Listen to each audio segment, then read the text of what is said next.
Bagsak na ang cryptocurrency.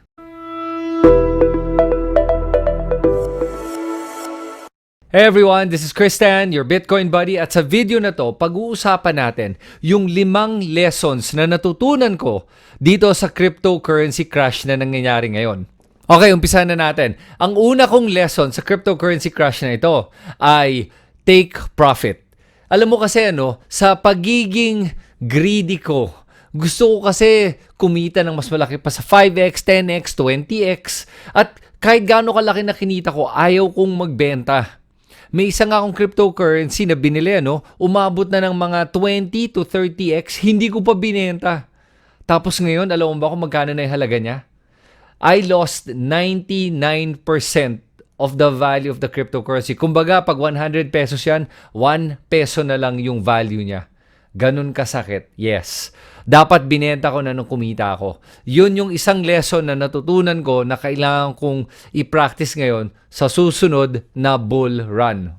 So, I advise everyone, pag kumita ka na, take profit, benta mo na yan, and kahit na umakyat pa siya, okay lang yan. Don't feel bad because you made money. That's the most important thing. Kahit na nga lang 2x ka lang, or magdoble o magtriple, okay na yon. You made money. Be happy and count your blessings. Number 2, do not use leverage to invest. Basically, ganito yan. Huwag kang uutang para lang mag-invest sa cryptocurrency o kahit na anong investment. Kailangan yung i-invest mo ay sarili mong pera. At bakit importante ito? Kasi ganito yan. Yung karamihan sa mga nag-i-invest ngayon, ang ginagawa nila is gagamitin nila yung current investment nila. Let's say nag-invest ka ng 100,000, Tapos, uutang sila gamit yung 100,000 as collateral. So, uutang sila, let's say, another 100,000. Tapos, pag inutang nila yun, paano kung bumagsak yung value ng 100,000 na initial investment mo? Yung ininvest mo rin, na susunod na 100,000, bumagsak din sa value. Ibig sabihin nun, yung nagpautang sa'yo ng pera, kailangan kunin yung collateral mo para mabayaran yung utang mo. Ang term na yun is called getting liquidated.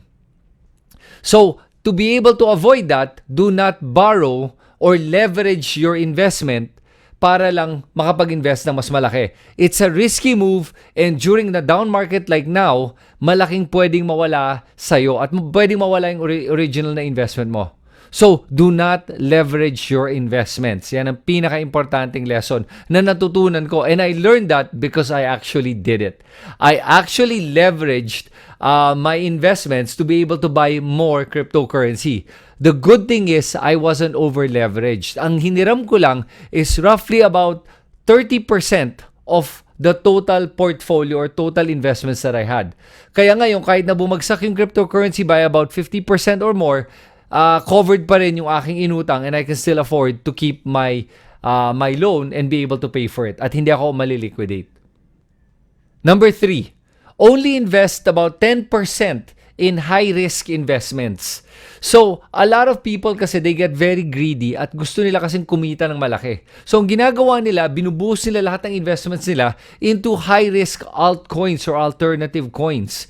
Yun yung mga cryptocurrencies na maliit pa lang and hindi pa natin alam kung saan pupunta yung presyo niya. So, binubuhusan nila lahat, 90 to 100% of their money in the hopes na umabot siya ng mga 10 to 100x. Yes, that can happen. Pero there's also a high likelihood that that could go to zero and you could lose everything. So for me, the safer bet is always to only put a portion of your total investments in high-risk investments and put a cap on it. Yung cap ko is 10% of my total investments in high-risk investments. So pag mawala yun, I only lose 10% of my entire investments, hindi more than that. Number 4, buy the dip and don't catch a falling knife.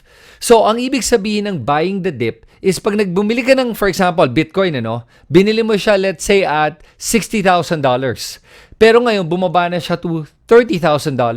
You can buy the dip, $30,000. In that way, pag binili mo siya at $30,000, then yung cost average mo, yung presyo ng buong Bitcoin mo na portfolio ay magiging mas mura. So, buying the dip is a great investment strategy. And let's say bumaba siya ng 30,000 and then it goes down to 20, like where it's at now, you can buy a little bit more. Okay lang yon because Bitcoin is a safe investment in my opinion. Now, compare that to catching a falling knife. Ang difference in catching a falling knife is you're buying something as the price is going down and collapsing and hoping that the price is going to bounce. Pero the problem is, you didn't do your research. So, buying the dip is when you buy a cryptocurrency or an investment na napag-aralan mo na. At nakita mo na maganda yung fundamentals niya and that it has a good use case and that it's a solid project. That's buying the dip. Now, when you're catching a falling knife is hindi mo alam kung ano yung bottom ng cryptocurrency na yun o yung investment na yun dahil hindi mo siya napag-aralan, hindi mo alam yung fundamentals, and you keep buying it as the price is going down, not knowing that there's a big possibility that what you're buying is going all the way to zero and it could go bankrupt and leave you with zero money. A great example of this is KSI, yung popular na YouTuber. When he saw Terra Luna dropping in price, he decided to put in about $2 million into Terra Luna as it was going down in price, thinking that I can catch it at a low price without understanding why the price of Terra Luna was collapsing. You know what ended up happening? He lost all his money in Terra Luna because from $80 it went to $2, it went to $1, and then it went to 10 cents, and then less than 10 cents to 1 cent until basically the blockchain was stopped. And now it's worth pennies. If any, I don't think it's even going to go back up to its all-time highs. Number 5, always have reserves available for crypto crashes like this one. So, one great way to be able to invest is to only put 50% of the total amount that you want to invest. Even during a market crypto winter or crypto crash right now, put in only 50% of what you're willing to invest. For example, if you're willing to invest 100,000 pesos, put in only 50,000 pesos. And let's see where the market is going to go. I think if the market at least goes down a little bit more, you'll have another 50% to buy in case it drops. But have it on reserve, ready for another dip if it happens, but only if the dip is 25% or greater. Now, in case the market starts going up naman, you have another 50% that you can actually buy when it's a bull signal na mukhang tataas na rin yung price and it's gonna keep going up. So, have the 50% reserve ready, but don't touch it and don't be tempted to touch it unless there's a massive drop in price. So, hold on to 50% in a stable asset like the US dollar and then keep the other half in a cryptocurrency and see what happens from that point on. So those are my 5 lessons and tips on how to invest in cryptocurrencies. And by the way, before you invest, I have to say that what I'm giving you is not financial advice. And please do your own research. And ang ginagawa ko lang is telling you the lessons I learned and what are the strategies and tips that I'm going to be using for myself during the next bull run in this cryptocurrency market. So what are the lessons that you learned during this crypto crash? Please share it in the comments below. I'd love to hear from you guys. And if you like the video, please subscribe to my YouTube channel by clicking on the link below and click on the notification bell so you're notified of my latest videos. Thanks so much, everyone. This is Chris Tan, your Bitcoin buddy. Magkita tayo ulit on my next cryptocurrency video.